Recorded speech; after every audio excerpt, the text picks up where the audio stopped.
Hey, it's Thin Diesel with Team Tube, and today I'll be reviewing the 1987 Indian film Nayakan. Alright, so let's get right into it. So Nayakan. It's actually the last Indian film on my list of Indian films to watch, and since this is very fresh in my mind, I thought I'd do this review first. I still have a few other Indian films I'd like to review, but I'll save that for a later time. But back to Nayakan.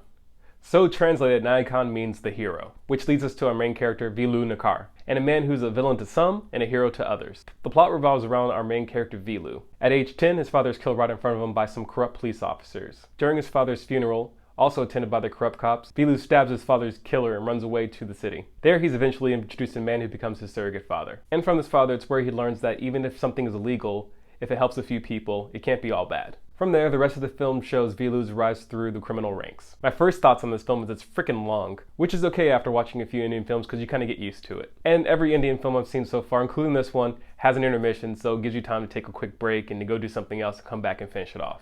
One of the best parts about this film is how thoroughly fleshed out Vilu's character is. Again, there's a 2.5-hour runtime, so it gives him plenty of time to flesh his character out, and they don't waste a whole lot of the 2 hours and 30 minutes developing him. There are a lot of moving parts, including revenge, and if our hero Vilu is good or bad, and you get sucked into every decision Vilu makes, as each of them have consequences. Another great aspect of this film are the action scenes. While they may not wow you like some of the Marvel movies that have come out recently, they are relentless and they really drive the point home.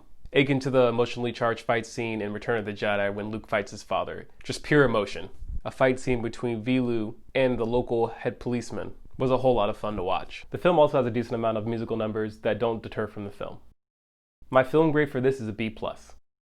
Why you should watch this film. Apparently this movie is one of the top 5 Indian films ever made. So if you're a fan of Indian films, you should definitely watch this one. And aside from Vilu's character, most of the character development in this film is top notch.